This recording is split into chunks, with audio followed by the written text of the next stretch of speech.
Welcome to Cedar Hill Cemetery in Hartford, Connecticut. Founded in 1864, Cedar Hill encompasses 270 acres of landscape woodlands, waterways, and memorial grounds. To date, more than 34,000 people have been laid to rest at Cedar Hill, including many notable figures in business, politics, education, medicine, and more. Today I would like to introduce you to some of Cedar Hill's creative residents, including our most distinguished artists, authors, and actors. Artist William Gedney Bunce was born in Hartford in 1840. During the Civil War, he served with the 1st Connecticut Cavalry. He was discharged after 2 years due to a leg wound, which resulted in a limp the rest of his life. Before the war, Bunce studied under Julius T. Bush, a German-born artist residing in Hartford. After his return, he moved to New York City, where he studied with artist William Hart. By 1867, Bunce had moved abroad. He spent more than a decade studying in various European cities. He sojourned in London, Paris, and Rome.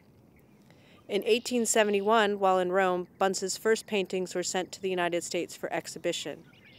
It was not until his 1879 return to New York City that he received critical acclaim.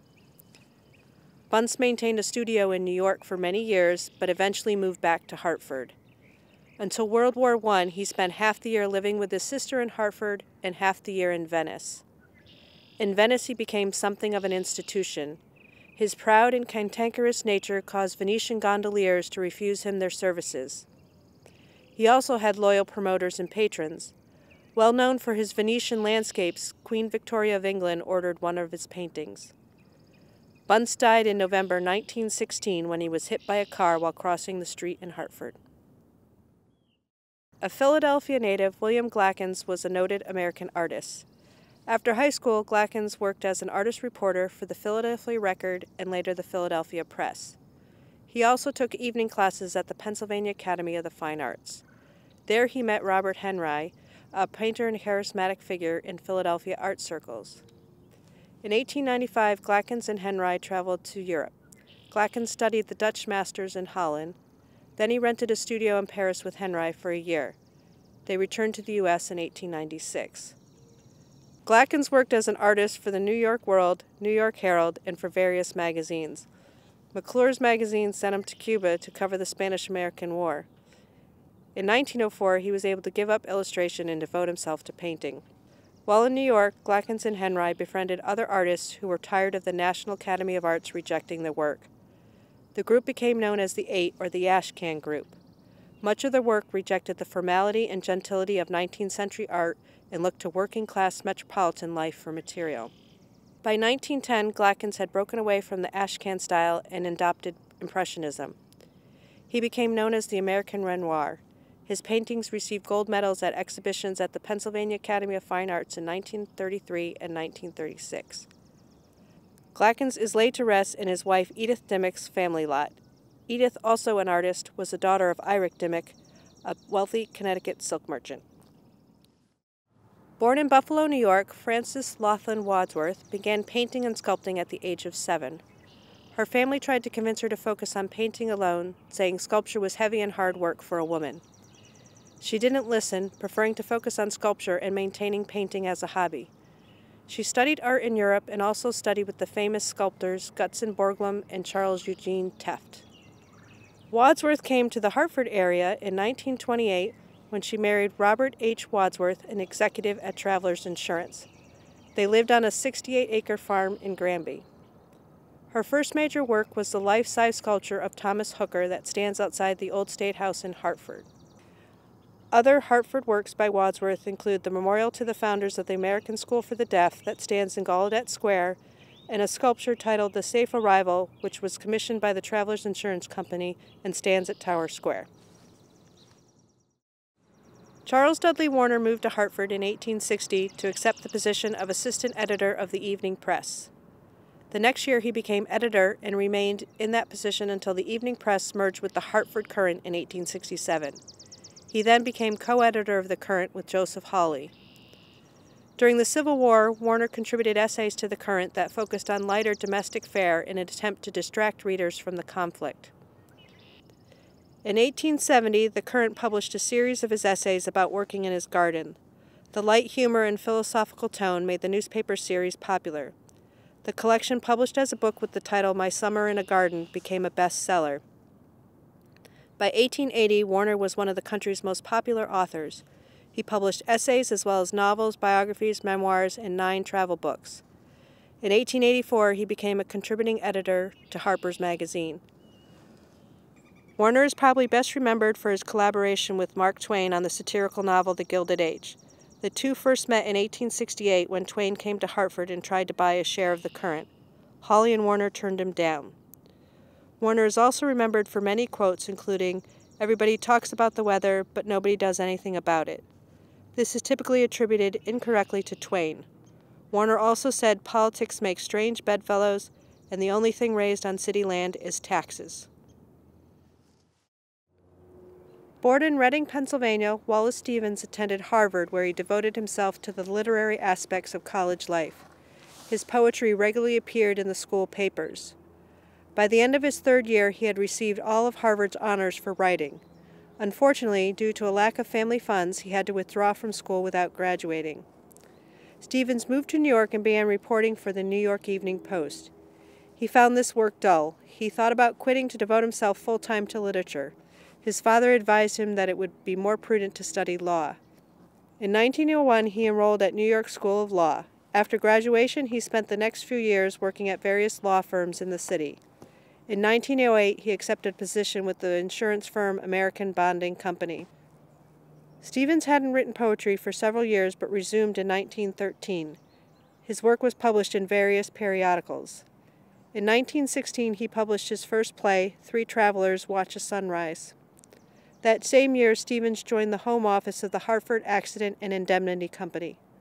He remained with the company for the rest of his life, becoming vice president in 1934. Stevens never learned to drive and would walk to work from his home on Westerly Terrace. He would compose poetry along the way, writing on slips of paper which his secretary would type up. In 1923, Stevens published his first book of poems, Harmonium. He published his second book, Ideas of Order, in 1934. Though now considered one of the major American poets of the 20th century, Stevens did not receive widespread recognition until the publication of his collected poems just a year before his death. Stevens won several awards for his poetry, including a Robert Frost Medal in 1951 and a Pulitzer Prize for Poetry in 1955. Fern Andra, an actress, was known as the Mary Pickford of Germany. Born Vernal Edna Andrews in Illinois in 1893, Andra began her entertainment career as a tightrope walker. Taught by her stepfather, aerialist Frank St. Clair, she was performing with the famous Millman Trio, a high-wire and vaudeville act, by the time she was 15. She headed to Europe with the Millman Trio, but eventually went out on her own as a stunt performer and actress. She received critical acclaim starring in a revue in London and performed for an Austrian film company. She eventually moved to Berlin and starred in her first German silent film in 1913. When World War I broke out, Andra found herself trapped in Germany. She set up her own production company and produced more than 80 films, as well as starring in over 20 films. After the war, she remained in Germany and continued to make movies. When her career began to falter, she returned to the U.S. and worked in radio and theater. She made her last 2 movies in Hollywood in 1930. In 1937, Andra came to Hartford to meet with playwright Samuel Dockrell. They married in 1938. This was her 4th and final marriage, as they remained married until his death in 1973. She passed away a few months later at the age of 81. Fern Andrew is laid to rest in an unmarked grave in the Dockrell lot at Cedar Hill. Robert Ames was a stage and silent screen actor who made the transition to talking motion pictures. Born and raised in Hartford, Ames began his theatrical career at Parsons in Hartford, where he sold tickets at the box office. He later joined stock companies including Hunter Bradford Players and the Municipal Players of Northampton. During his New York stage career, Ames performed in a variety of shows. It is said famed director and producer Cecil B. DeMille liked his acting and gave him his chance in silent motion pictures. Ames made his silent screen debut in What Women Want in 1920. He later starred in films such as Nice People and Icebound.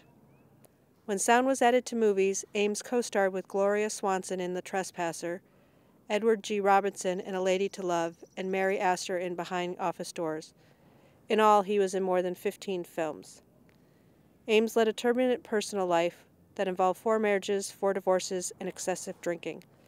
He died at the age of 42 in the Delmonica Hotel in New York City. His death was ruled as being caused by alcohol withdrawal. Robert Ames is laid to rest at Cedar Hill with his parents. Katharine Hepburn was born and raised in Hartford and West Hartford. She was the daughter of Catherine Houghton, an active supporter of women's rights, and Thomas Hepburn, Connecticut's first urologist. In 1924, Hepburn followed in her mother's footsteps and attended Bryn Mawr College. After graduation, she pursued her dream of becoming an actress. She began her career in the theater, first in Baltimore and then New York. After her early theatrical success, RKO Pictures invited her to Hollywood. Her first film, A Bill of Divorcement, debuted in September 1932. In 1933, she won her first Academy Award for Morning Glory. That year, she also starred in Little Women, which was a huge hit.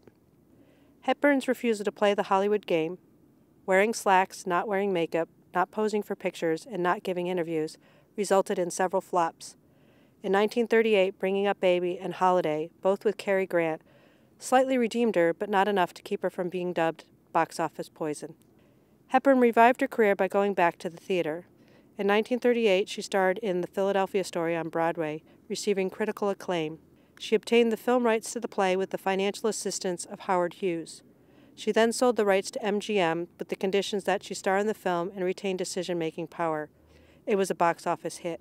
Hepburn's next film was Woman of the Year in 1942. Paired with Spencer Tracy, the movie sparked their lifelong affair. They starred together in 9 films and sustained a relationship that lasted 25 years. Their final collaboration was Guess Who's Coming to Dinner, which was also Tracy's last film.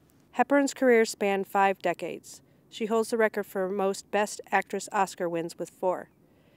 In addition to Morning Glory, she won for Guess Who's Coming to Dinner, The Lion in Winter, and On Golden Pond. Hepburn is laid to rest with her family here at Cedar Hill. To learn more about these and other fascinating residents, I invite you to join Cedar Hill Cemetery Foundation on one of our popular guided walking tours. Information about upcoming programs can be found on our website at cedarhillfoundation.org.